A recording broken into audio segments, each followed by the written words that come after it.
What's going on, everyone? It's your favorite founder and host, Jerlisa Juju Fontaine. I'm a proud product manager turned digital media entrepreneur and community builder with a passion for all things business, innovation, productivity, and of course, digital health.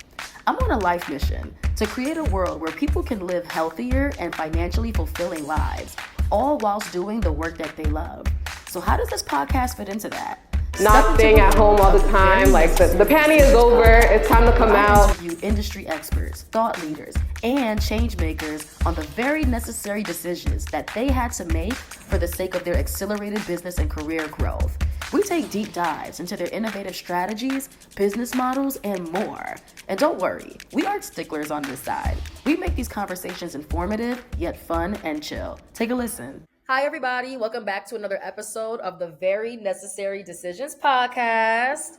As I always promise you all, I'm very thorough in making sure that I'm presenting to you all people who are just doing like really amazing things, right? And I always try to be a little transparent and say that while I'm very proud of what I did through our last podcast, HuCapital podcast, I do feel like I was a little biased and like only like or mainly showcasing people who have just a main proximity to tech or just doing product management work because I was an aspiring product manager. But this time around, although I will still be showing you all some tech people, I think that they're different kinds of tech people. And today I'm excited because the person who's smiling on the camera right now, he is literally the epitome of what I mean by a different kind of tech person. And I say that because Jacques over here, you can just wave hello. Um, so Jacques, he is what I call a creative entrepreneur who also has proximity to tech because of the work that he does in the digital space. Jacques is really cool because he's a lot of different things. The first thing he's a fellow UAlbany alum. And I'm like really happy about that because you get me, that's it. Like, I think that people always sleep on SUNY schools. They think that, oh my God, if I go to a SUNY school, it's over for me. I didn't go to Harvard, so I'm not going to make it. And it's so crazy because after going to Albany, I can confidently say that I meet so many people who are on so many different kinds of pathways. Like you have people like Jacques, who I always say, like, he graduated and just been an entrepreneur basically ever since. That's not all of us, but he's been doing that. And I'm very happy for him, right? And then you have this other group of UAlbany alum where for so many of us and like where we started off in life, like we've never seen the likes of Wall Street. We've never seen the likes of big tech. And it's crazy because I can say that I went to a school like that. And that is the group of people that I've been able to interact with, where we basically changed the course of our lives to basically be in these spaces that we never thought were attainable, but SUNY made that an option for us. SUNY and our own work ethics, by the way, excuse me. Of course. But that became an option, you feel me? So just really happy to say that I have a fellow UAlbany alum on this call. I'm going to let him go ahead and introduce himself, but I just want to do a quick snippet of who this man is. Once again, Jacques is a serial entrepreneur. He is an author. He is an educator. And he also teaches at the very school that he graduated from. And I think what's really cool about Jacques is he's someone who basically represents and has created like a very diverse portfolio of businesses, right? And when we talk about businesses, I mean in different industries. Like we're talking media, we're talking technology, we're talking education, we're talking entertainment. Like this is someone who has his hands in literally everything. But I'll stop there. Jacques, tell them who you are and tell them what exactly do you have your hands in, because it really is everything. Appreciate it. Thank you for having me, Juju. I think you hit most of it, probably all of it, right? And it's easy with my name. I normally, say I'm a jack of all trades, master of some. I'm just interested in a lot of things, right? I'm curious about life and excuse me, from when I was younger, breakdancing, writing poetry. I even drove taxi when I was 17. I'm just interested in a lot of things. And for me, and maybe it's the Haitian in me, we have this weird idea that we can do anything. At least I do. And so as a result, I see a thing, I like the thing. I'm like, oh, let's pursue this thing. And next thing you know, this thing's a business. And this is how it started. My first like official business, right, was when I was in college at UAlbany. I used to cut hair, right? I cut hair like every weekend. I was cutting hair. This is, I only got two customers now, myself and my wife, right? But back then I was cutting like when it was the nights of the party, right? I would have like 15 dudes in my room and some women as well coming in, just getting their line of getting their cup for the party. And ironically, having seen that, I got into the party throwing stage. And that's important. And the reason it's important is because one of the things that I've been realizing is in terms of the way that all of our companies behave together, although they all seem like they're different and they are in different industries, there's a way that they feed each other. And so in that instance, I'm thinking back to college, dudes would come to my room to get their haircuts, right? That's money there. To go to a party that I'm throwing, right?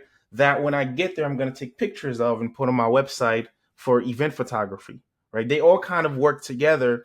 At the time, I didn't know what entrepreneurship was. I just had interest and I did the things and got paid for them.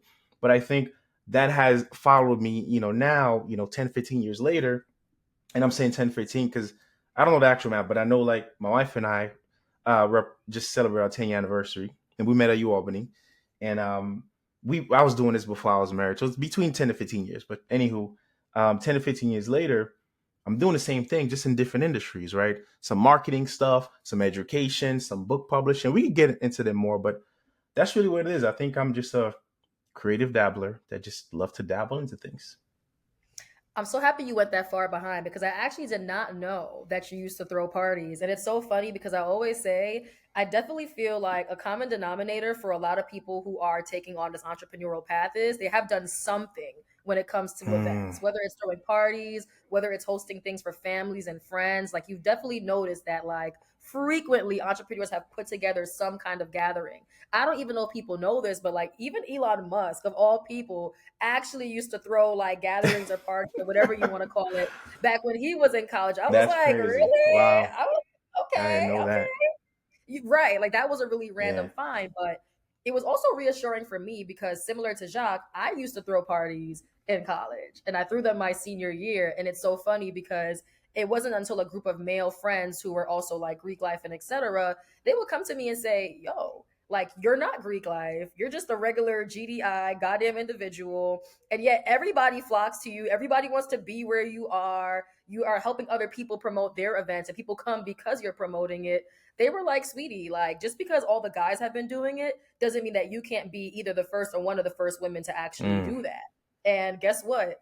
I started throwing my own parties and best believe people were Hey. showing up and we were selling out. And because of that, when I sadly got into a car accident, I was able to at least buy a hoopty. And even though it was only a hoopty, it was rewarding to know that I didn't have to go and like chase down family members who don't have money either to have to buy something that I kind of messed up. I was able to do that for myself. And that's when I knew that whether it's about being a full-time entrepreneur or being someone who's entrepreneurial, one of those things needs to be a thing for me because clearly it helped me survive at a time when Right. probably nobody could have dug me out of that hole. So I'm glad you shared that. That's the commonality, guys. If you want to be an entrepreneur, maybe you should start off throwing an event. Anyway, let me stop being a fool. But also, I do want to say one more time, congrats on the 10-year anniversary. For those of you who don't follow like Jacques on Instagram or whatever the case is, you should. It will be in the description below. But not only do a lot of people fancy him for his business acumen, but personally and honestly from the grapevine as well, like a lot of us do admire him for the fact that he does wear his family out loud, right? It's like we all know that he's a family man, he's a dad, he's a businessman, and you don't look at the dynamic of their relationship as just one person's doing everything, the other person is just there on standby supporting. Like you can tell these are two powerful brains that are coming together and they're making amazing things happen. And I feel like that is the duality that people want to see in relationships and in couples in particular, because it shows how important it is for people to come in unity in love and in career and business. And maybe one day, y'all, I might drop a segment on that, but One day. Yeah, I'm extremely blessed. I think one in a million chance to have met somebody like my wife and who, we decided in 2013 to do this together and we've been doing it together ever since. So during this conversation, I may say I, this and that, but there's not a thing I'm going to say that is not really a we behind it. Even if it was something that I did, I probably consulted with her before I put it out there. You know what I mean? So just assume the I's mean we in this conversation. I love it. I love that. Well, let's get into that, right? So I was Let's. glorifying you earlier for basically being this person who, honestly, you could have did your undergrad, got your degree, and said, "I'm gonna go ahead and do what most people do, which is the 9 to 5 life." And somehow you decided to do something a little different. So my question to you is, what was like the very necessary decision that you had to make in order for you to basically graduate and start taking on this risk of being an entrepreneur? That's an interesting question.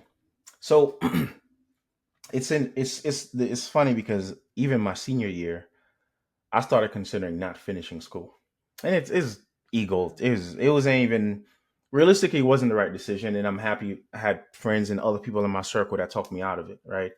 But the reason is, similar to what you're saying about having throwing parties and realizing that money helped you pay for your car, although it wasn't Lamborghini money, just the fact that you made your own money, right? It changes things for you. And for Yeah. me at the time, I don't have experience where I see my parents with consistent work. I don't know what consistent career path look like. And so that Yeah. wasn't my norm. My parents kind of chased money here, the little side hustles there. We didn't live in the most glorious life coming up. And being that I started making money in college, and I was just like, why would I go get a job? I could just work more on this thing. And so the bug hit me pretty early on. And so as a result, that's why I started thinking about like whether I'm not going to proceed and actually graduate. But fortunately, I ended up doing so. But I think one of the biggest things that I did, and I don't regret it, I think it was necessary, was I decided to get an office right after graduation. So as soon as I graduated from UAlbany, and I was trying to decide I can either go for an internship or a job or just do this thing officially, I decided to go all in. The first thing I want to do is to get an office. Now, today's time, I don't think that's the right decision. But back then, at least me personally, I needed to do that for me to fully commit all the way in. Especially because as a creative dabbler, right, there are negatives to it. I jump from things to things. But the moment you sign that lease, you're gonna focus at least for X amount of years as you try to pay off this rent and pay off this lease. So I think that was one of the very first decisions I can remember having made. That was like, I mean, we're in this now. Like at this point, you can't go back at least for X amount of years. And we're lucky and blessed that it worked out. I mean, a lot of things happen in between. From you know, I, this is I always tell folks this is the hardest decision you'll ever make. This is the hardest or path you will ever take, because the Yeah. path of getting a job or a 9 to 5, some may call it mundane, boring, whatever, but it is a path that is highly documented. It's not simple, but it's easy. So let me reverse. It's not easy, but it's simple. Yeah. Apply. They like it. Do the best you can. You get to go home.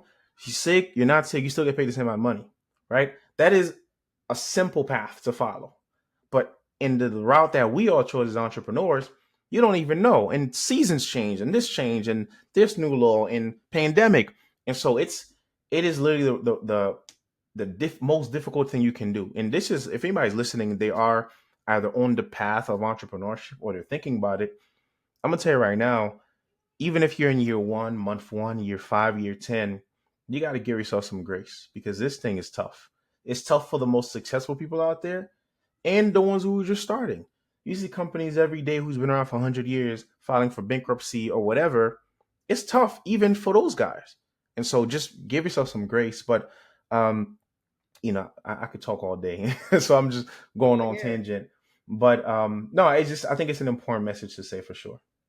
No, I appreciate that. There's actually two things I want to highlight from what you just said. I want to re-highlight this conversation about being very committed, and then once again also giving yourself grace. To go back to the commitment part, right?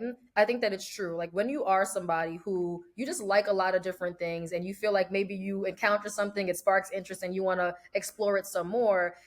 It's great that you have that, but it's dangerous because once again, like if you do plan on going full throttle on something, it's going to have to take up most of your attention for a certain period of time in order Hmm. for it to succeed. And sometimes for some of us, you just might have to take a big leap to kind of make sure that you're all in and the stakes are high Hmm. so that you do commit. So to your point, right now that we're in a remote world, maybe we don't really need to do what you did, which is like get an office right away. But I would challenge everybody else and say to yourselves, okay, if I know I'm like Jacques and I'm like Juju and I like a lot of things, and even when I'm really passionate about something, I sometimes pass it by because something else got me. What is that thing that I can do that makes the stakes really high so that I have to commit to it. And maybe it's not even monetary. Maybe it's because you don't want to let somebody down. So you know you got to stick to it. I don't know. For some people, maybe they say, I need to make a kid. And I hope that's not the answer, just for the sake of business and commitment.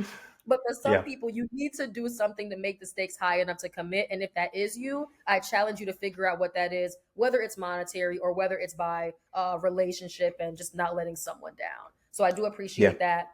Two, Grace, I really felt you on that. I think a lot of times we see what the end result can look like of this Hmm. entrepreneurial journey, a fruitful version of it, but we do forget that while you're trying to chase whatever that is, you also probably didn't see the person and what they're going through in order to get that outcome. And they probably were really being hard on themselves and probably would reflect back and say, I wish I took better care of myself and nurtured myself. And if they do feel that way, which most entrepreneurs come out and say they did feel that way, I think that Hmm. now that we're more aware of what people are going through, to your point, we should take better care of our wellness and we should give ourselves more grace. So if there's anything that you guys can take from what Jacques just said, please, commitment, make the stakes high for yourself so that you commit. But two, give yourself grace, take care of your wellness. It's very important because if you want that end result, you can't ruin yourself in the process. You won't have the chance to Hmm. enjoy it.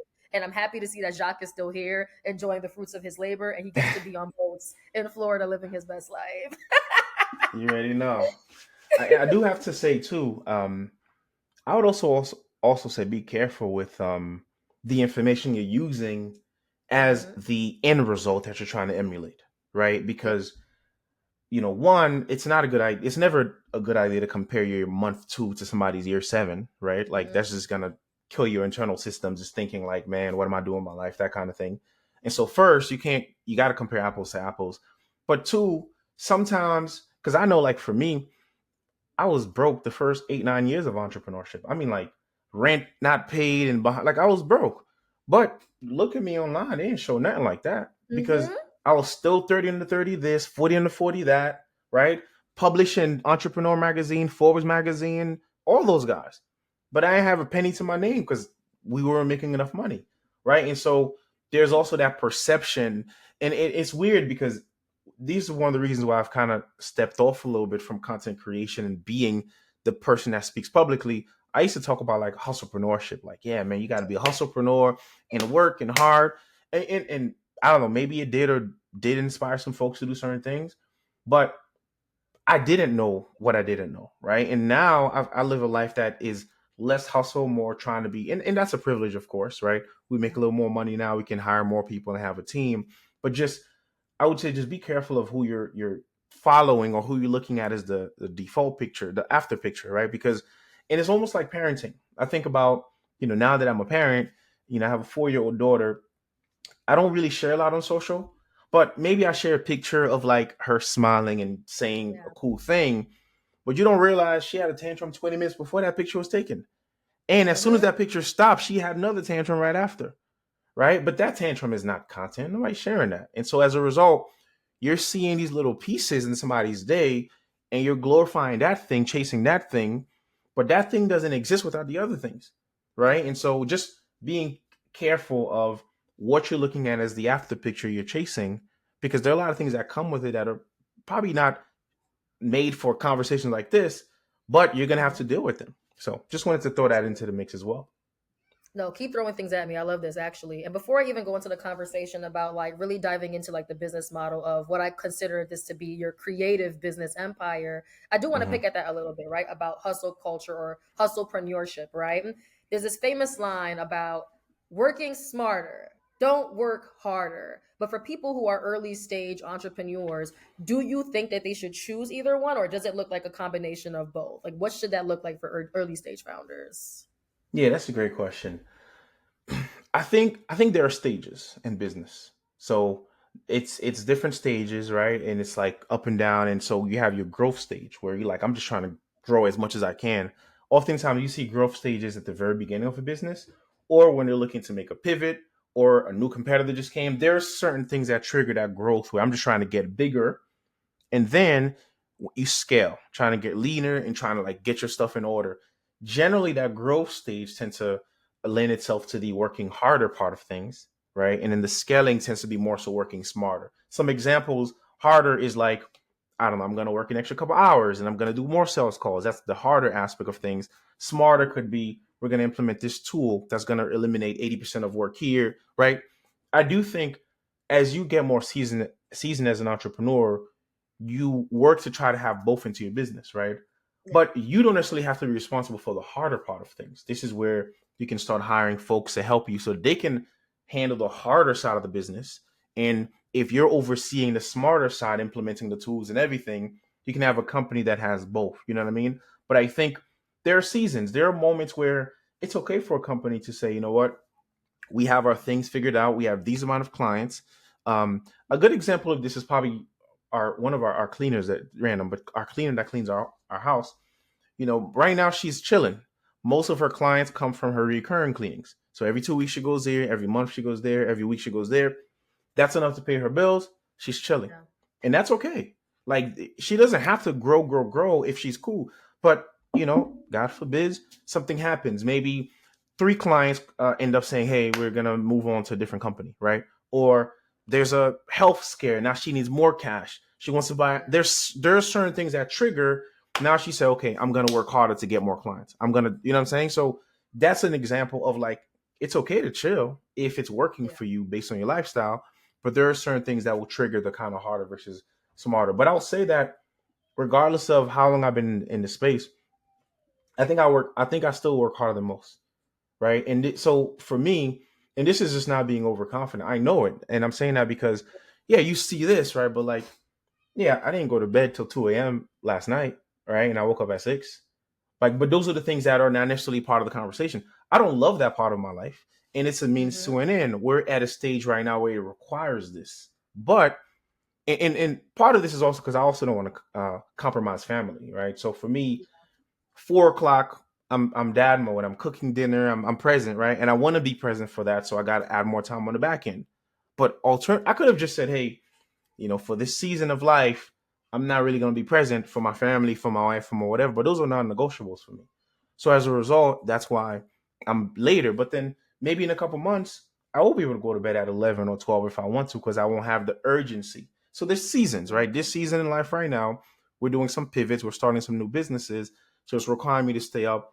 And we have teams that are on the other side of the globe. And so as a result, it's more convenient that I meet them at their time in their daytime rather than my daytime.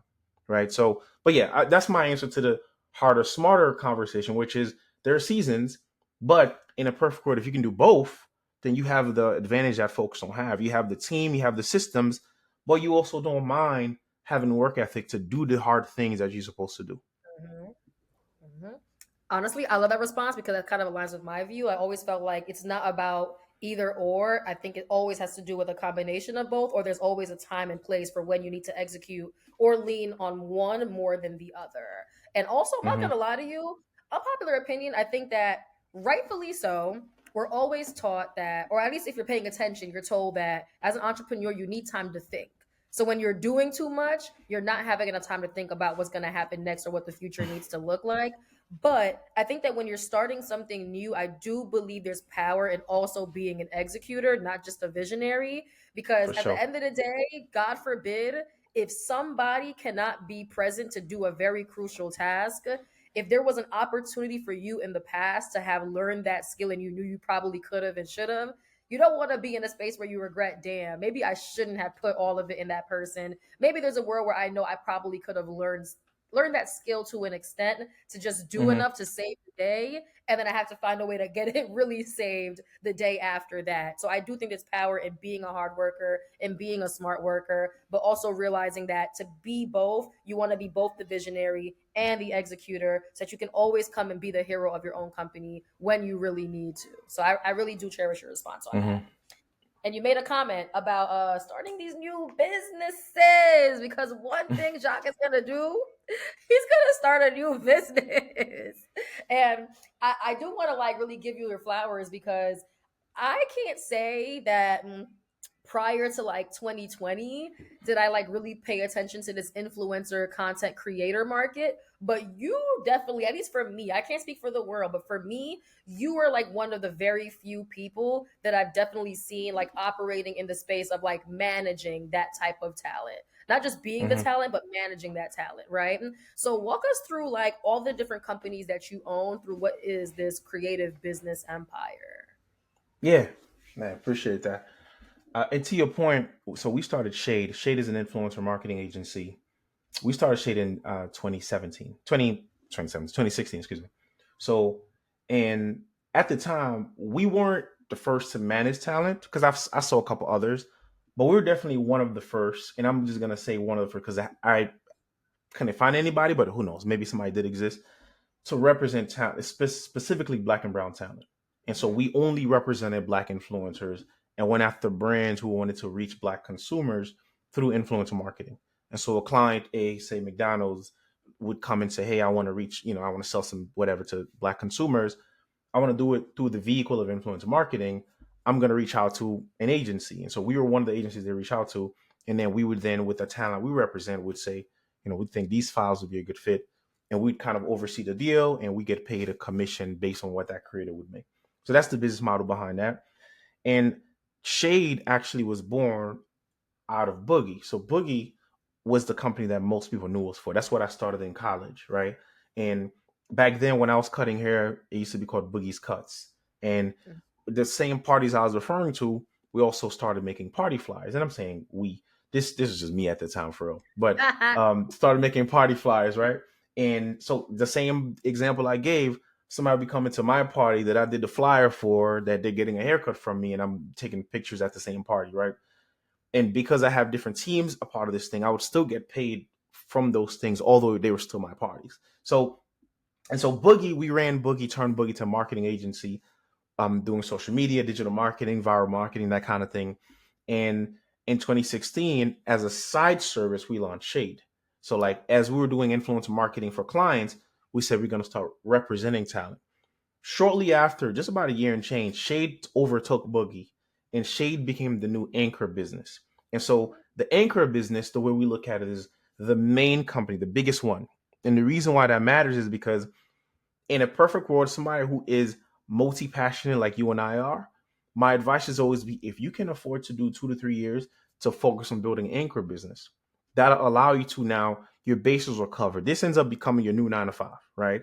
And as you have that going and you can say build a team, build systems to get that running, that anchor business and the profits that come from that can now fund your other activities. They can fund your other side hustles, your passion projects, or what have you, until those things can actually become things that actually make money. So our anchor business funded our real estate investment part of our entrepreneurship journey, right? Our anchor business funded our book publishing company. And so just keep that in mind, right? So we launched Shade in 2016. In 2017, we launched nappy.co, which is a stock photo website that features Black and brown photos of Black and brown people.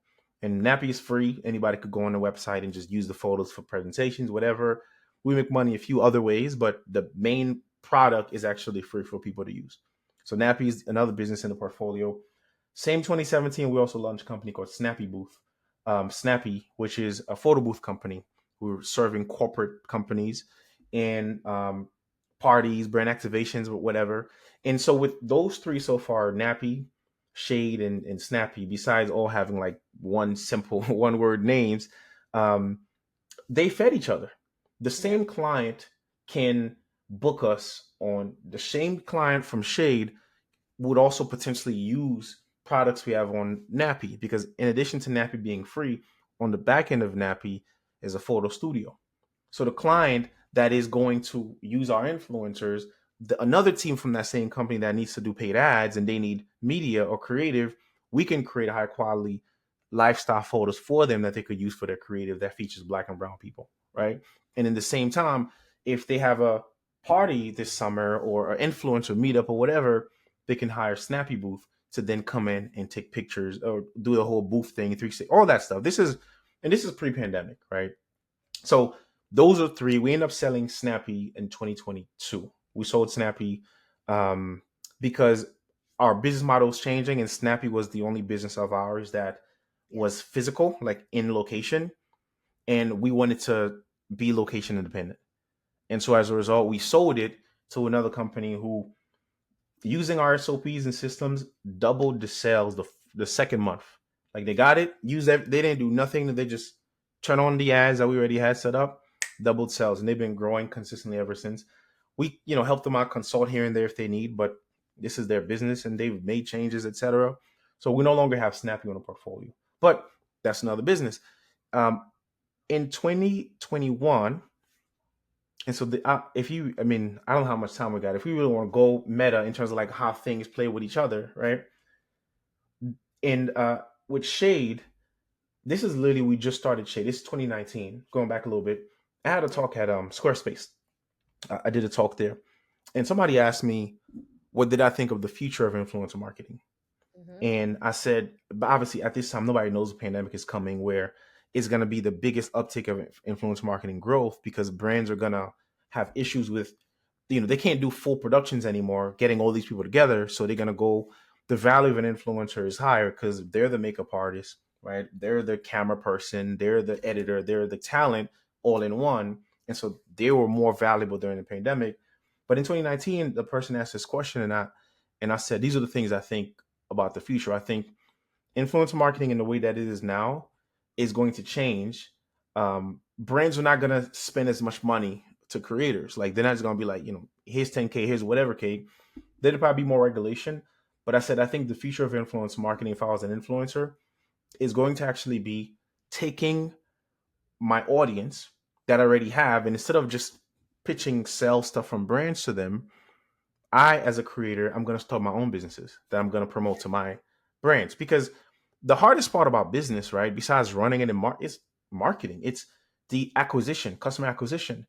But when you already have a distribution channel, right, you already have 50K followers, 100K followers, and if it's even better if they follow you for a particular topic.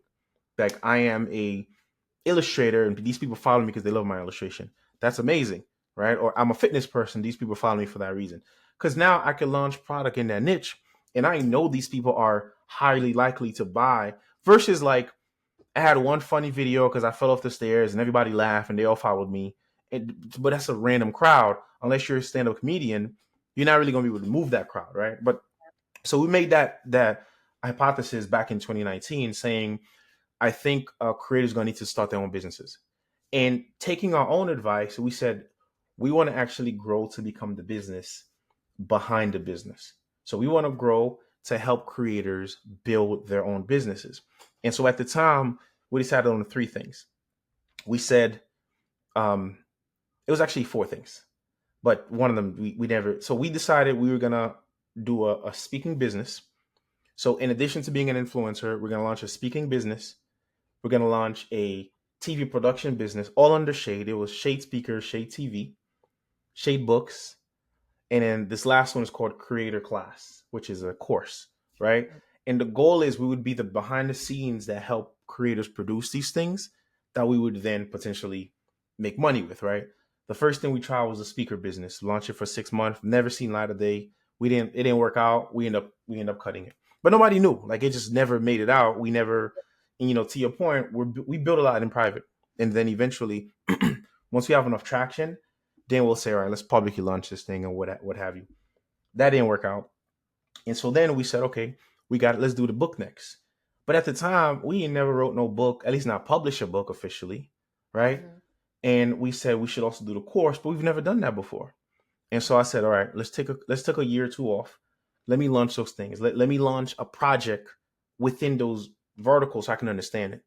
Yeah. And so we decided to write a children's book because it was easy, and we had a daughter at the time. She was just born. So we started writing a children's book in 2020, I believe. The book officially launched January 2021. But the reason we launched that book was because of Shade Books. We wanted to test out Shade Books. Yep. What a lot of people don't realize, and fast forward to today, we have 8 children's books now. If you look on the inside, the publisher of Shade Books, the publisher of these books, you can't see it from this view, but it's Shade Books. So this company technically has existed since 2019, in theory, 2021, but nobody knows what it is, right? So we launched the company called Dahlia Friends, which is our daughter's name. So once we launched that first book, looked at the process, the systems, the SOPs, and we started building a team around that business model, we just kind of rinse and repeat. And so over the last 2-3 years, we've kind of been quiet until 2023, where we relaunched the company with 22 nursery rhyme songs, with 8 books, right? And we're focused on the kids vertical now. And then now our next part of this business now is going to be a division that works with influencers to co-author children's book with us, right? And so full circle, we're coming back to that now, which is the original vision behind that, right? Excuse me. So just kind of taking you into some of the kind of how we think of these companies and where they come from. And the same thing with the course, I decided at the time I need to launch a course so I can understand this course world. And so in 2019, 2020, I launched Creative Freedom, which is a course dedicated to helping freelancers and creatives learn the business side of things, right? So we're creative, but like there's a business, the boring, unsexy part that actually makes people money. And so dedicated to helping creatives learn how to charge more than 10K per job and per client.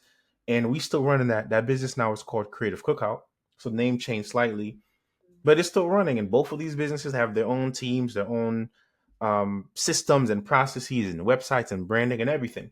But those are 2 companies in our portfolio that came as a result of like R&D, just market research, trying to figure out if we should get into this other thing, right? And so now that we did this, we partnered with Google 2 years ago, and we recorded 6 courses of that creator class. Nobody knows about these things yet, but when we launch, we're going to launch, and it's going to be this breadcrumb of what has happened to get here. But we've been working on this slowly, right? And as I was saying earlier about using the money from the anchor to invest in other things, another route that this has taken us is we use some profits to invest in properties in 2022, I believe. 2022. Yeah. And it also helped us with some tax stuff, right? But that property now, we did a bunch of different investing. We did some regular, like a 3-family, 3-unit. I don't even know these terms, but the year before that, I didn't even know nothing about real estate. I was like, all right, let me just lock in and learn as much as I can. But we invested in Airbnbs, we invested in our own Airbnbs that we purchased. We invested in other people's projects. So like as an investor, and then we also bought another 3-family house, and we just wanted to test out. At the end of everything, we like the Airbnb route better. And so we're going to stick to that model. But one of the things we quickly realize is, as we're doing Airbnb now, our biggest thing that we spend money on are cleaning fees, because our cleaners, that's the consistent thing you got to have. And so as a result, in thinking of how do we decrease that cost, if we owned the cleaning company that was cleaning that Airbnb, then it would dramatically decrease our cost, at least by half, right? And that half could be the difference between an extra $500 per unit of profits. And so as a result, we decided we're going to start a cleaning business. And so that's one of the things that part of the, what I was saying earlier about this is a season of like extra work and that kind of thing. We're on that path right now. And so by the end of this week is the goal. We should be launching that cleaning business. It's called Chery Maids. Chery Maids is assigned to CHERYMAIDS. And we're going to start in Tampa, but then eventually pursue the route of going national. But as you can see, that is how everything starts for us. And generally, with all these businesses, right, in terms of what helps is, so one, we use our unfair advantage for all these companies. And what are those unfair advantages? We have a team that works for the anchor that can help with everything else. That's one thing. Secondly, our expertise is in branding and design. That's my initial love. That's what I started doing. I was a designer. And so as a result, all of our companies will look official, right? And so we only pursue businesses that the look matters. Like in terms of what our branding looks like is going to make the difference between the customer saying yes or no. And so that's another unfair advantage of ours. Another thing we look at is, can we become the first customer of that business? So if like in the case of the cleaning business, if it's something that we can be the customer in, at the very least, it'll decrease our costs. And then after that, when we pursue other customers, then it'll help. And the third thing we look at is, can we use our current team to run this business, or can we serve our current clients? So if one company already has an email list of 800 customers, and what the next service is also something that could serve them, then that's another thing we use to say, okay, we can launch this business because we already have a group of people we can sell to them. So that was a long answer to, I don't even remember what question we were talking about, but this is the sort of how we approach startup businesses. And in between that, there are a lot of things that we tried that didn't work out. We tried more than we currently have. But, the ones that did stick out, we try as much as we can to build them simply. We try to go after real basic, simple business models where we offer one service to one customer, and we fulfill that job in one particular way, and we get our clients generally in one particular way. And so once we create those and make it simple, we can then create systems around that and train our team to run it so that it doesn't rely on us to run it, the day-to-day version of it.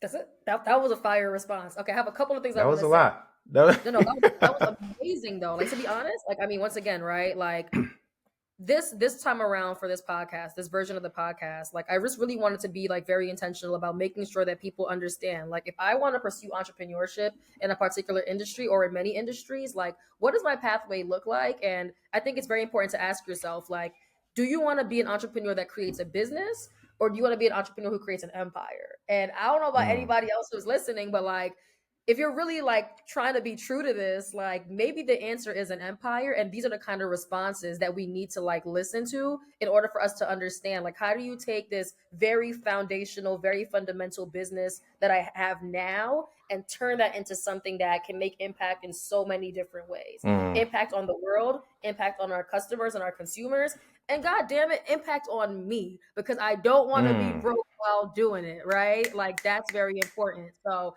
that's why I appreciate that answer. Like, I always tell people, don't feel like you have to shorten it for the sake of time if you don't have to leave, but like, that kind of response is so important because I can visually like picture like how all of these things like flow into each other, right? In UX, it's like a user flow. It's like you're just seeing how everything kind of interconnects, right? So that to me is powerful. And I do want to unpack it, but y'all give me like 1 second because Jacques Riverside is playing with us. It keeps saying that it needs you to delete an extra tab or something. So if you have any other tabs open for Riverside, you might have to close those. I don't think it's impacting our recording, but it just keeps making like a little alert, like, hey, he has multiple Riverside tabs open. It's weird. I don't. Let me see. Hold on. I'm just going through my I'm like, why does tabs. he keep saying that? Because it's recording perfectly fine. So Nope. I'm scrolling through every tab I have now. no, take your time. We're here. Perfect. Nice. Chat GPT. Thank you, everybody, for being patient. I YouTube. want you all to see the truth of this, like how this really happens. Because anything, right? Like, I treat this podcast as if it's like a real life in-person talk show. So if something goes wrong and y'all were sitting in person, y'all would have known. So we're gonna treat it just like that. I'm gonna check some other tabs. So perfect, but I think it should be fine. I don't have anything on my end, so it's okay. It's lying to us. So okay, ignore it. Sounds good. Let's get back to it. I want to unpack everything you just said. Here's how we're gonna do that. Like I said before, ask yourselves, do I want to just be a business owner or do I want to own an empire? That's the first thing that comes to my mind when I hear everything that Jacques had to say.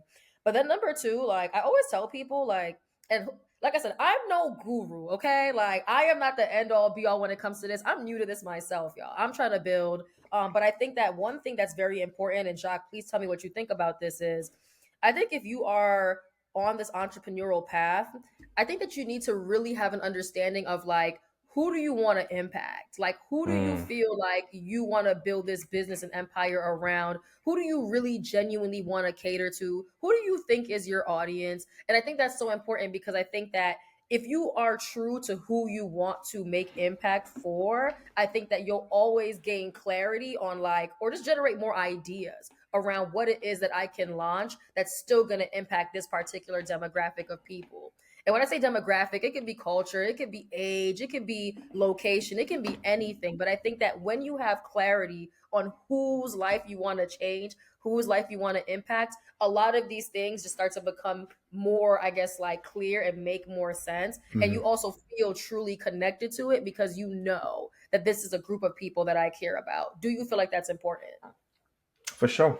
And it's definitely an intentional decision for us because every one of our businesses, whether it's employing people that look like us or even at the very least from a branding standpoint, like I think about the cleaning business, I wanted to initially launch that thing and go ghost. Like it would be a beautiful site, but it's like, I don't know who owns it, but we made the decision to put our branding and put our name and face behind it. just from a perception standpoint, right? Just because we do want to contribute to positive representation of people of color and people that look Yes. like us. And this is why we launched Snappy in the first place, to be able to show like, this is a collection of photos of me and my daughter just living life.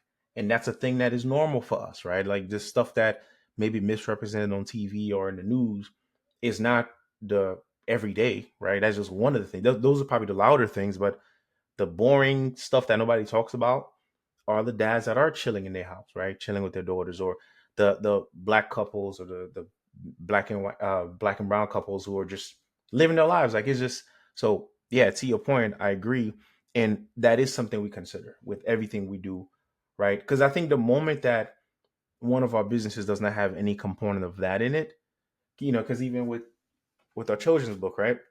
We're telling stories, but these are of black kids, right? We have books about the usual topics. We have books about autism. We have books about um, sign language, American Sign Language. We have books about I'm losing my. We have potty learning. It's a bunch of books. We even have a book called All Families Are Different, which is highlighting like the reality of our lives, where there's a family where this person has two parents of the same sex, right? Or Yep. this person only has one parent, right? And this person has what we consider a normal kind of heteronormal family of mom and dad and that kind of thing. This person only lives with their grandma. And so it's the same thing just from a kid's perspective. But ultimately, if you look at all of our companies, that is the mission, right? Is trying to use our resources to Yep. improve representation of people of color or bring opportunities to black people, right? So I so to your point, I agree with you 100%. Nope, I love that. And one thing I like about books is I think that books are kind of evergreen in the sense where it's like, you can launch a book today and maybe you get the traction you want, maybe you don't. But then the way social media works is all it takes is for one random person to talk about your product. It just goes viral. And like a year later, all of a sudden, everybody's buying it. And I'm glad that you Hmm. mentioned about how the pursuit of building this brand is so important because you did it for two reasons. One, you know you should. You had this creative idea. It's cool. It's great. But you also know that you want to help influencers and creators monetize their likeness, their celebrity, right? Their brand. Hmm. And if you can do this yourself for your own business and it come out successful, whatever success looks like for you, you can also help them do the same thing. I think that's very important to basically be able to teach by doing, teach by execution. I think that you're someone who's very consistent in doing that. So I do love that. And then the last thing I actually want to highlight about what you said is, you know, I want to talk about capital a little bit, right? Like you have all of these different businesses and they all flow into each other. But if you don't mind me asking and overstepping, I just want to know, like, which business do you think brings in the most funds? Like, which one do you think is like really like helping you sustain your livelihood? Yeah, the one it's is definitely Shade. It's the Shade is in the low multi seven figure range in terms of revenue. So and by low just means right, so whatever, under five. But that's what Shade is. But for also too for people like us, and even it's crazy because we I don't need $1 million even. Couple $300,000 would be enough for us because our businesses are so lean. Meaning, Fair. we don't have a large overhead. Our team members are not. We have a lot of team members that are offshore, which allows us to save a lot of money there, right? And so, and because of that, this is the reason why we were able to invest in other things and live a real comfortable life that we're privileged to live, right? But to what I was saying, it is the anchor. So as the anchor, it's the one that makes the most money. And then so our goal is it goes like this. We go from the anchor, we have a certain amount of money dedicated to investing into things, right? So like excuse me, I think we put in, I'll share about 25 grand into Dahlia Friends last year, 2023. Yeah, 2023. So that's like, okay, we're gonna go all in with this thing. We put about 25 grand, which includes like hiring people, the production of books and stuff like that, right? And but that company is not at break even yet, right? So it's working its way towards break even. And so having a book publishing business is you don't make money from unless you're like Harry Potter, you're not just gonna put a book out and you become a millionaire. And so there are levels to a book publishing business. From like one, you got to be able to sell multiple books. You're going on tour if that's your route. You're going to so it's a process, right? And so that's one of those businesses that is has not hit break even. So our goal is invest in the business, get to break even. Once we get there, we say, okay, now how do we make money, right? And so our Airbnb properties, they pass break even, they actually make money, right? Our um, nappy company, it's past break even, it makes money. And so when we finally break even, then we say, now how do we like 10x this? How do we grow it so that it itself can become its own anchor in its own right? So that's generally how we approach things. But we do have the anchor to fall back on. So worst case scenario, bills are still going to be paid based on that. And the anchor, the closest to it is your full-time job.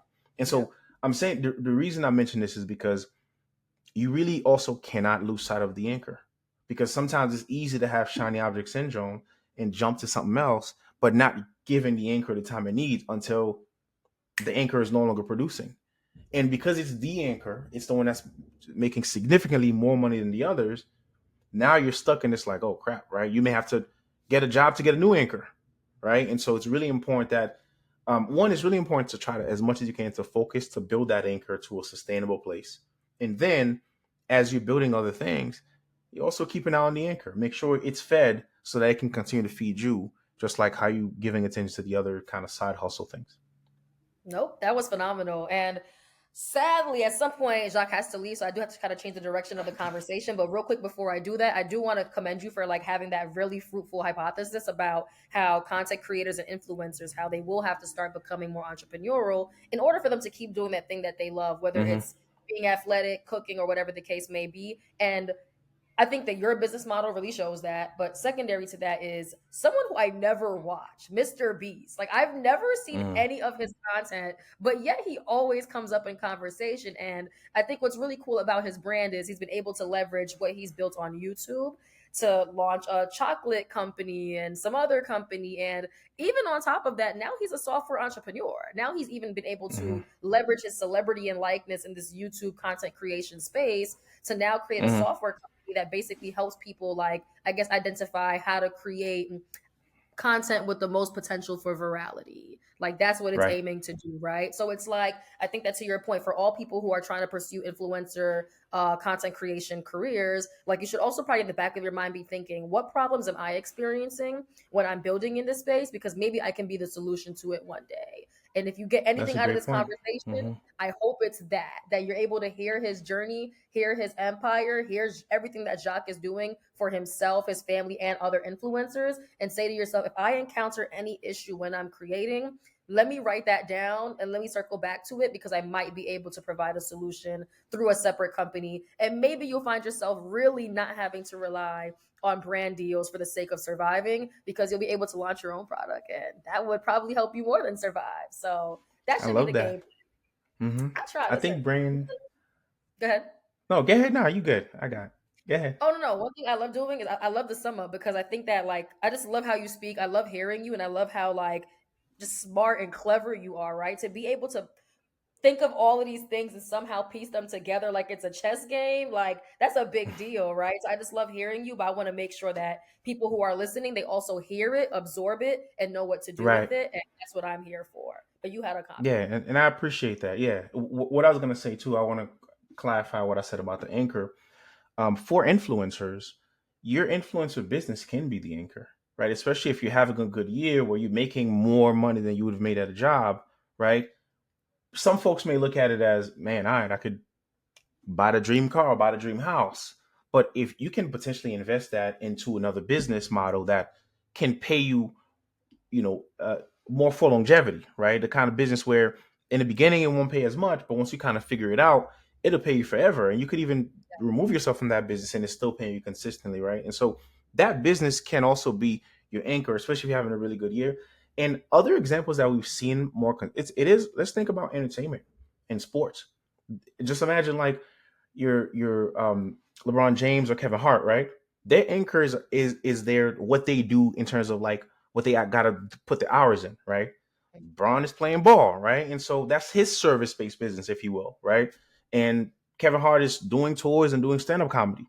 But they're making more money than the average person, and they're saying, let me take some of that money now and invest in things that can actually run without me.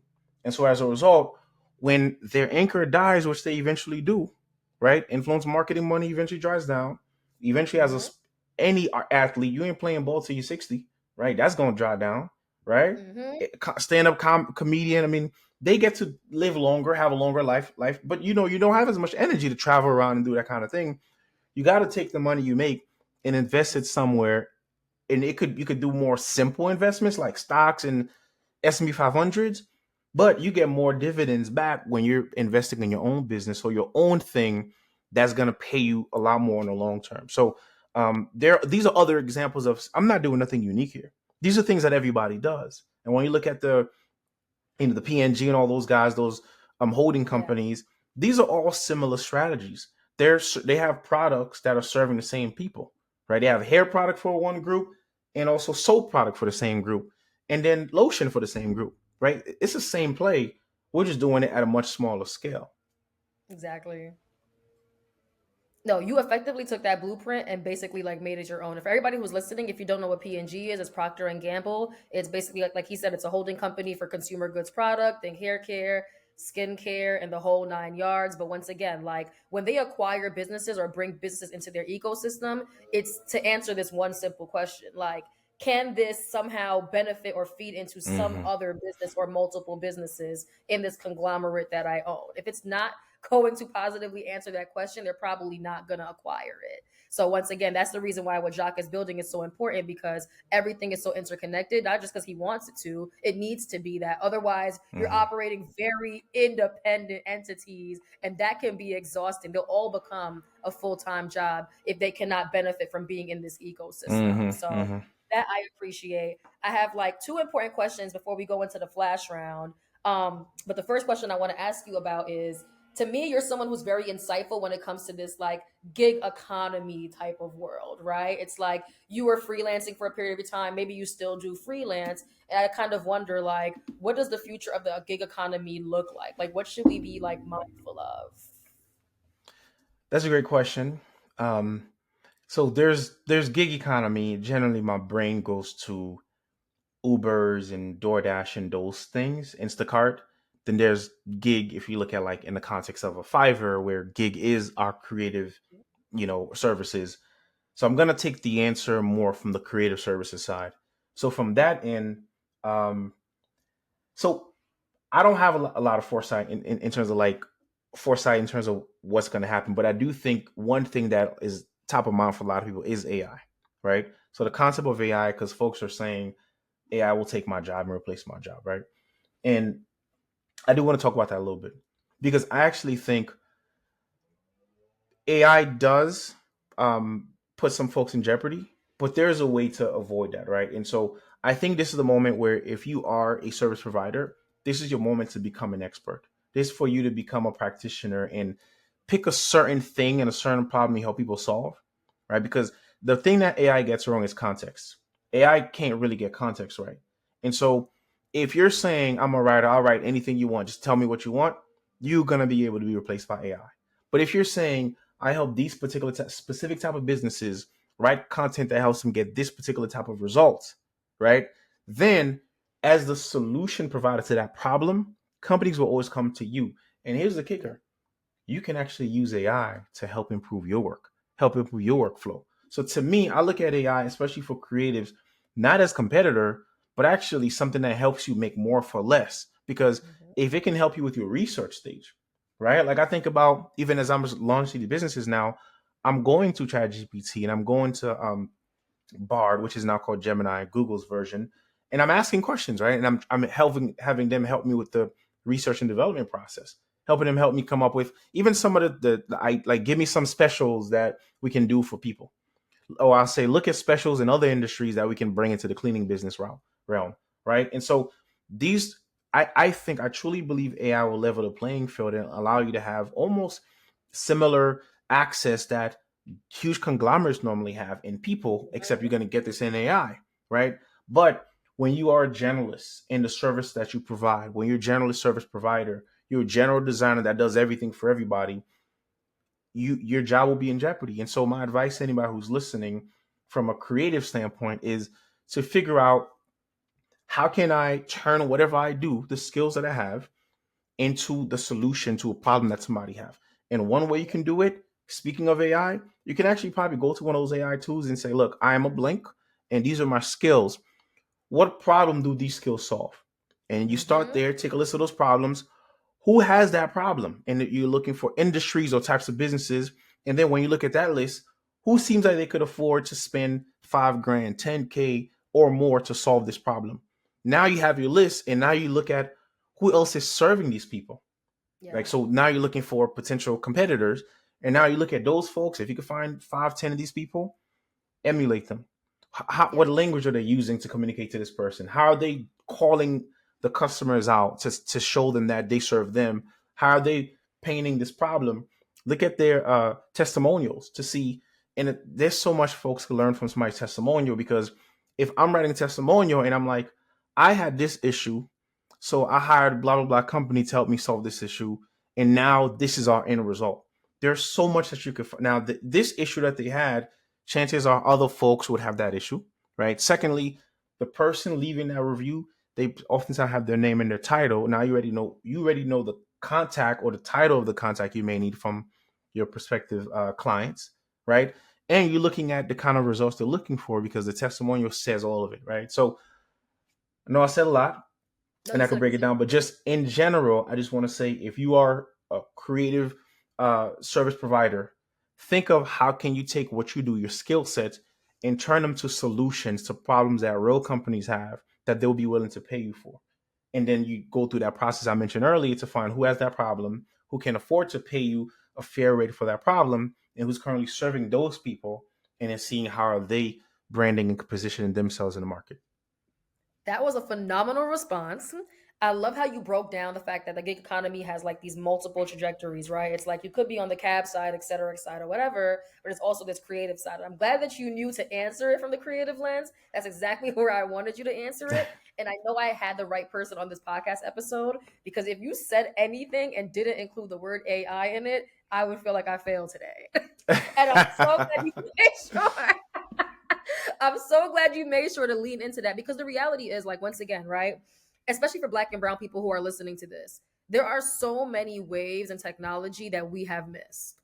And now that we do live in this digital age where information is just being thrown at us, whether we ask for it or not, like AI just keeps popping up. I think there's no Black person, at least in the United States, who should say they never heard the word AI at this point.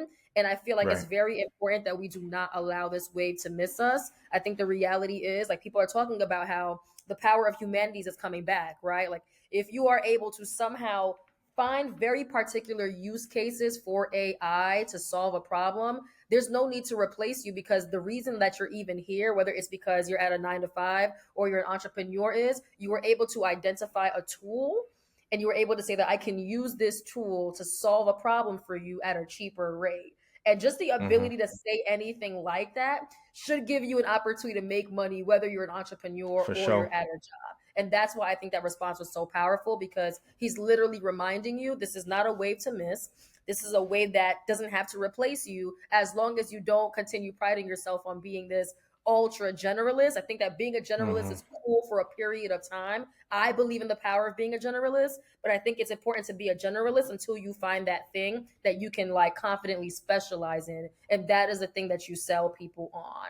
And that's what AI kind of empowers you to be is. Once you know what that specialization is, you can use this tool, solve it across numerous use cases, and you can make your money, like I said, whether it's because someone's paying you to have the solutions through a 9 to 5 or through your business. And I knew I had the right one today, because I knew he wasn't going to miss the opportunity. Okay.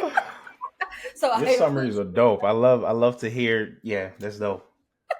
No, I appreciate you. So, before I get into the flash round, my last question to you though is, like I said, I always try my best not to be in nobody's business, but I can't help but just love on the fact that like your family is beautiful. It's you, your wife, your little one, Dahlia. You know, we've been seeing you all for the past 10 to 15 years develop your relationship and develop your business at the same time. And Black love is so beautiful to see, especially at the forefront. So I'm grateful that you're not too private where we don't know a wife and kid exists, and that you're willing to kind of share that with everybody. So my question to you is, to end off on a softer note, like, how does it feel to have like that family support, whether it's through your wife and your daughter, or maybe other family members as well. Like, what does that life look like for you? Yeah, I think it's everything. I think it allows me to prioritize really well. Prioritize my time, prioritize when I'm going to spend my like they say, whenever you say yes to something, you say no to something else, right? And because I choose to default to saying yes to my family, it makes it easy to say no to things that normally would be distractions anyway. So I think that's probably the biggest thing. It also helps that my wife is one of the smartest, most strategic people I know. And so as a result, in addition to supporting, she's literally supporting by doing. She's, every company that we run, not only is it us just kind of like, we have a call on Monday, which is weird because in our house, but we have a call on Mondays where we just talk about the state of all the companies. And we're just strategizing on what's going to happen, what's not going to happen. But the dynamic works out great because we're both introverts, but she's a little more like, I don't put me nowhere. Like, so she prefers to be behind the scenes. And so generally in our businesses, I handle the branding and customer acquisition side, and she handles the fulfillment side. So she oversees that. And then we then have our respective teams that help us do the work for that particular thing. And so it works out. I mean, I am grateful. I don't even know what life would be like any other way. And I couldn't imagine life where my business partner was also not my life partner, right? So it is a privilege, and I know it's difficult for a lot of folks. We've had 10 plus years to figure it out, right? In the beginning, it had this and that and expectations, and over time, you kind of learn who everybody is and allow folks to lean into their greatness and lean into their genius. And so, but I'm grateful, and it definitely allows me to stay level headed, right? Because again, I don't want to miss moments with my daughter. I don't want, she's 4 now, so it's not a lot of news, but just like first words I didn't want to miss any of those. And so as a result, I built my life and business around that versus the other way around, where if I have an extra time, I'll give it to you. It was more like, as long as I know I'm putting X amount of time as a husband, as a dad, and the other roles that I play in my, as a sibling and etc., then everything else left, I can give that to the business and feel good about what I'm, making sure that I'm present for everything and everyone. That is so beautiful. Ah, Chuck, come on. Listen, I love that. Like I said, I always tell people, like, I'm not here to be in anybody's business, but I do think it's really amazing when you see people like having a plan, flourishing and succeeding at it, but at the same time, like, they still have a family, they still have a lover, they have a seed aka kid, like they just have that whole dynamic, and it works, and it's beautiful. To your point, Jacques, it's never always squeaky clean and beautiful all the time. People will argue, people will yell, kids will throw tantrums, whatever it is, but like the fact that you all can always come back no matter what happens and say like, nah, you're my person, and we riding this out till the end, like that is so beautiful. So like I said, y'all, listen, when y'all see me one day come out with 11 business segment, don't be surprised, all right? And I might have to bring Jacques back with his wife to have that conversation, but who knows? I'm gonna be quiet. We'll make it happen. But no, honestly, that answer was amazing. I'm so glad that you have that support system. And I think that I also want to remind you, you know this already, but there are so many people who see what you're doing and they admire you, they are inspired by you. And even doing this podcast episode is another tool and opportunity to even showcase like your intellect, your passion, and just everything you have in you with another group of audience who I hope by the end of this episode will look in the description and start clicking away and following him on all his platforms. Okay. So don't forget to do that. So before I let you go, I do have this flash round, Jacques. Are you ready for it? I'm ready. I try my best. Do I have a limit? Do I have a limit for like I have to answer within 30 seconds? Like how does that go? Nah. You can say whatever you want. We here. Sounds good. Okay. The first two questions are meant to be short ones, but the last one's probably going to be a little longer. But answer it however you want to answer it. Okay. Sounds good. Are you ready? Okay. I'm ready. So the first thing is, to my knowledge, at UAlbany, you teach UX, correct? What do you teach at UAlbany? I do. Okay, cool. I've taught 6 classes, but UX is the main one. I have project management. I have a couple. Digital design. Yeah. Okay. All right, cool. So then my question to you is, UX or UI? Which one do you like working on the most? That is a great question. That is a fantastic question. I think I'm long-winded. This is supposed to be short, right? So let me try to go short. So Honestly, you need both. I think you need both. I know it's like you have to pick. I I didn't realize it until later on in life how important both of them are. And there's a level of empathy needed to be good at the UX part. Like, I mean, just being able to like take off your shoes and really be present enough to kind of, we're talking about user experience, right? For folks but this is like even just how I try to lead my life in general. Like, think about the user experience of the people around me and the different experience people have. And so the X is important. Like, I really do think it is to make things flow. But then the I think, there are people who are great at the I, but not the X. It's like a beautiful website, but it feels weird. I just doesn't feel, you know what I'm saying? It doesn't feel flow as good. And there are people like actual human beings who are like that. Where like they have the I know I'm going, way over the, you know what I'm saying? But like Go. they're gorgeous people, like even physically, right? But like internally, things just like don't flow. Like it's just Oh, even a get it. conversation, just like, you know what I'm saying? Get And it. so I think you need both, right? I think the X is more important. I think the X is more important. So if somebody had to invest in learning one, I would say learn the X, because if you could have empathy for somebody's user experience that you're never going to meet, that could apply to your life where you have empathy for people. But if you could get the I, but it's after the X, like the I by itself is okay, that's cool. But if you get the I after the X, the user interface or the design, the presentation of it, you can't lose because it's the icing on the cake. And So I know it's probably a cop out that I said both, but like I gotta go with both. It's the no, both UX and the UI. you are totally fine for saying that. The honest answer is you really do need both. My background is UX and product management. When I had mentioned to you about doing project management work in healthcare, it was Hmm. project management for user experience For work. you, right? And I'm not gonna lie, the answer is both. I will always say that I personally prefer UX. I think that I have a great eye for things that are aesthetically pleasing, but I cannot come up with anything aesthetically pleasing just from the top of my dome. I am not a Hmm. designer. I am trash. But when it comes to making sure that I'm really thinking through what are the problems that people are experiencing and making sure that there is some workflow and some pathway for them to get through a solution using technology, Hmm. that is my That expertise. is it. And I'm Yeah. always hoping to have a counterpart who just knows how to take that and make it look beautiful. Make it Because look good. Yeah. listen, to your point, like in real life, like listen, you want someone with a good inside, but X, yeah, I want to be X gotta come attracted to first. people. You know what I'm saying? Like, X listen. gotta come first. You know what I think? Imagine somebody who like, man, they spent their life like investing in themselves. I don't know, the Yep. therapies, the whatever, going through a bunch of life stuff. They reach a point, some of us is 30, some is 40, some is 50, where they're like, they realize life. Like, okay, you know what, man? All that matters is my close friends and my family. Like they've reached at that stage, right? And I think I'm there now where You it's like there? I know what's important. Like it doesn't matter the Forbes this, like it's just I got my people around me. I understand the importance of happiness. I do my own self care. I Yep. play basketball twice a week. You know what I'm saying? Like Yep. to me, from an internal standpoint, I think that's the X as human beings, like working on yourself. But then if you choose to say, "All right, I'm gonna start hitting the gym. Let me get Listen.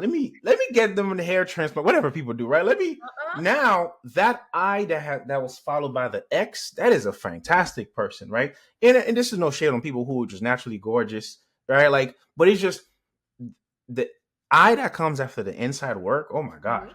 that is like, you know what I'm saying? Anyways, we going completely, but No. Listen, yes, I'm with you. X and I. I was with you. Like I said, even for me, y'all, I think my UX is great. I feel like for me internally, I think I'm dope. But listen, my ass needs to be in the gym, y'all. I need to be in, and I be in there, but the diet needs to match, and that is the UI that we're talking about right now. So that's the Yeah. transparent hour. But the next question for you is, this one probably is quicker.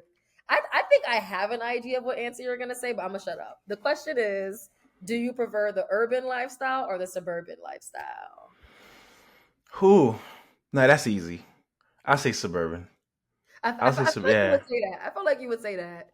Like now that yeah. you live It, out it there where you are, I feel like you seem like you're happy with where you are. when I lived in New York, so I moved here a year and a half ago. When I lived in New York, I think I wasted my life in New York. Not wasted in that way, but like there are people that aspire to be in New York and be in the scene. I was like, yeah, I'm gonna stay. Like I never went. Like I don't think Manhattan. I live maybe 40 minutes drive from Manhattan. I was in Westchester, like Lower Westchester, Mount Vernon, but I never went to Manhattan. I barely went to the Bronx. It's 5 minutes Yeah. away. Like I just kind of stayed in my world. Oh, we going to this spot. All right, boom.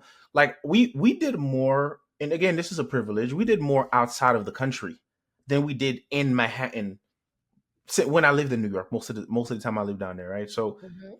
but in Mount Vernon, we lived in the suburbs, and here we live in the suburbs, but it's like you got a backyard, and so we get to have a real slow life that like we're still still working hard, we're still giving what we got, and so it's easy to kind of stand out here because people could just kind of see your work ethic, but we can do it like at an optional speed. It's not like where the city requires us to be like, what I'm saying? Yep. People don't hunk as much out here. It's different. Like, I was afraid. I was like, man, I'm about to be Florida, man. We're going to Florida. It's probably going to be a bunch of Trump signs everywhere. There's a Oh, couple. There's a couple. I ain't gonna say they ain't. There's a couple, but I'm fortunate that I haven't had any experiences that like I've heard from some other people. So maybe it's just because we're in Tampa, which is kind of, it's we're not like in the middle, you know what I mean? But like now, I think definitely suburban life over the other. But I don't mind dipping my foot here and there once on the weekend. I could be ratchet here, you know what I mean? Like, so for me, I prefer 99% of the time suburban, but then depends on the day, and if we're going out, me and my wife are going for a date or something like that, we'll go to where it's happening and then yeah. quickly retreat back to our cocoon and as introverts and just kind of regroup for about a month before we go anywhere else. I feel like the good thing about suburban life, to your point, is like you get to do both and by choice. It's like I'm living my everyday Mm, suburban life, but when I want the turn up and I want the fun and I want the chaos, I'm you only a can do drive it. away. I'm only a train away. I'm only a whatever away. Like I can go Hmm. experience that. See, I'm ignorant. I want the madness every day. I want it all around me. Like, and I'm pretty sure in the next like 4 to 5 years, I'm probably gonna have a different response. But for right Hmm. now, this version of me, bring the chaos, bring the hell, I bring the love it. train noise, bring the parties, bring. I want all of it. I love it. I But love like it. you mentioned earlier, seasons, like for the past few months, I've been in build mode, so I actually haven't been outside like that. But best believe I Right. always tell everybody after June 17th, when you see me from Wednesdays through Saturdays at a function every single Don't day, judge. Don't nothing. mind your business. I'll be outside. I'll be there. All right. My last question to you. Are you ready for it, sir? I'm ready. The stir up controversy. Mm. So we are basically witnessing an era where ultimately, like people who have podcasts, people who are content creators, they are able to showcase their talent outside of the digital world and bring it into the real world at venues, stadiums, etc. One particular podcast is, and I actually like this podcast. It's called Shits and Giggles, and it's two guys, I think from England or somewhere in Europe, where they just come together and just talk about mad random stuff in pop culture, and they've been fortunate enough to like literally get hundreds, maybe even thousands of people to show up in an arena to see them in real life. And it makes Hmm. me wonder, and other people online wonder, like, is there a world where we are seeing that the content creator industry is a promising one, or do we see that it's going to hit its capacity, its surface, its threshold, and this might be something that will be oversaturated very soon? What do you think? I think the only thing promised is change, right? So it's going to change at some point in life. It doesn't have to be, maybe it'll get better before it gets worse, right? But I think there's room for more because there's room for diversity in thought. A lot of the current podcasts and content that exists, they kind of all talk about the same thing, right? Friend of mine, we are, I guess it's the first time I'm saying this anywhere.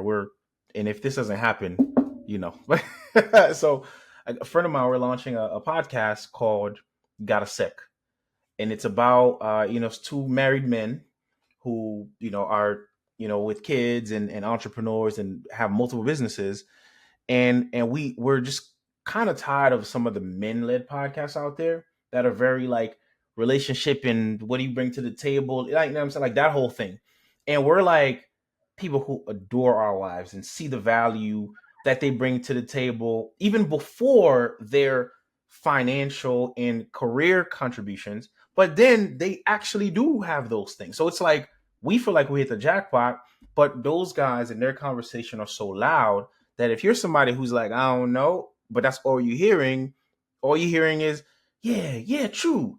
Yeah, what do you bring to the table? Like that is not, you know what I'm saying? And so as a result, we want to have because a lot of those podcasts try to say they're financial literacy and in business, but it's like, Yeah, but is it right? And so we're gonna do a podcast that's about, men's mental health. That's why it's about, you gotta say, just about encouraging folks to have real conversations with the various people around you.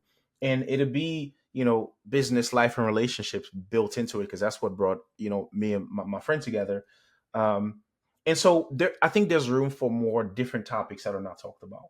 But I do think that eventually it will be oversaturated. Yeah. As like, if you think about the concept of YouTube channels, or even, let's just say, social media profiles. I'm sure if you Google anything, there's a social media profile that exists about anything, Definitely. any any illness that is rare, anything, right? And so that is something that is kind of saturated, but it has kind of same thing with websites. I'm sure in the very beginning there weren't many websites, and then over time everything has a website. So I think content creation will become like that, where although it'll be saturated, it could be one of those things where it's the default. You still have to have one, but it's Yeah. just, this is the market you live in. Maybe folks will use it as like, this is how I could gauge your expertise. If you have a podcast or you have content already, maybe that changes the entire shopping, how people shop. Like, when I'm making decisions to buy something or pay for a service, I look at their social, their website, and their content. Like, those are the things I look at, for me to make the decision to say, yes, I'm going to use this company or not. So it could go to that route where it becomes mature so that it's a part of our everyday habits. But I definitely think there's room right now for, if anybody wants to create content and get into the space, my only advice would be, say something else. And we are multifaceted people with different things and topics.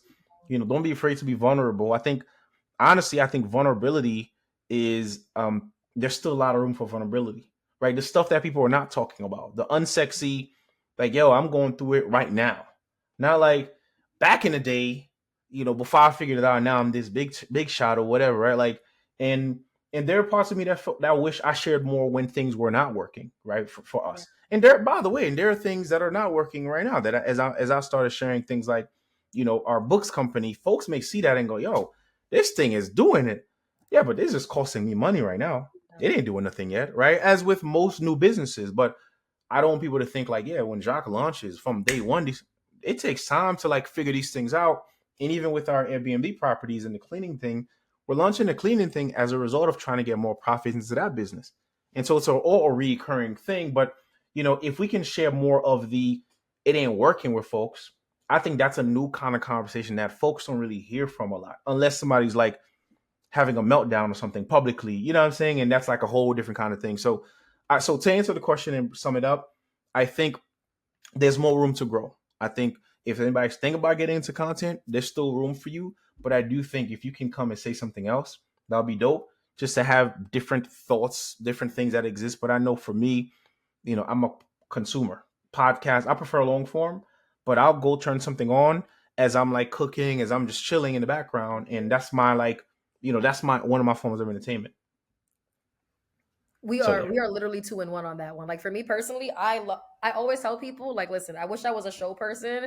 It's pretty bad to say, but like the only show I honestly really watch is like Power Universe. So think all things like Power, BMF, etc. Other Yeah, than yeah. that, all I watch is documentaries, movies, and podcasts slash interviews, and that is pretty much all I indulge I in. love it. That might be unhealthy. Maybe it is healthy. I don't know. I think that listening to music also balances it out. But I share that with you in terms of like long form is really helpful for me, whether I'm commuting, cooking, cleaning, whatever it is.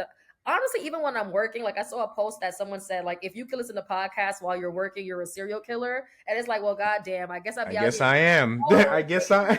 just pure slaughter because it works for Mm-hmm. me. I mean, I think that like anybody else, when you're in deep thought, deep focus, sometimes you do cancel out the noise. But if you're doing passive work where you can like do what you're doing and listen, like Mm-hmm. podcasts Mm-hmm. are always a solution because even if you're not fully there, it's still collecting back You here. You know taking what I'm some of saying? it? Yep. And it resurfaces when it needs to. So there's that. But I really do appreciate you, Jacques.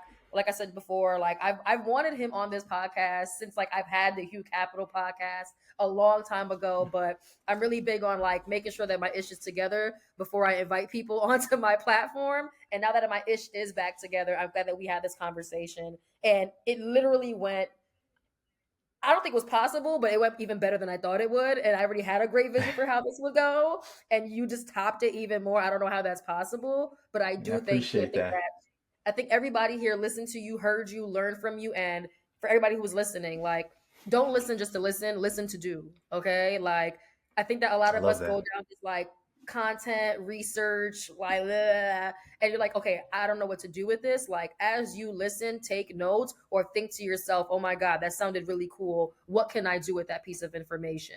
And then when you have an idea of what to do with it, please go do it. Like, don't just say you're going to do it and do Mm, nothing with it. Like, otherwise, you wasted your time listening. It was for nothing. Make it for something. So, that's just my little spiel at the end. This man has a life to live. I have to let him go. Y'all know I get carried away. But Jacques, thank you so much. We thank you for appreciate it. having me. I Of course. appreciate it. Once again, everybody, check out the description below. Follow him on all platforms and just stay in touch with him. And make sure you tune in to the podcast Got a Sec, right? Is that what it's You called? got a sec. Yes. You Coming got it. soon. Maybe. Coming soon. It's not there yet, but it is coming. He may It's coming. be there, but We it's have the branding. We have the branding. We have the first episode playing out. We just got to decide to commit. Once episode 1 is out, we end this. That's it. So They're in it to win it. yeah. So stay tuned, y'all. Thank you all so much. See you guys.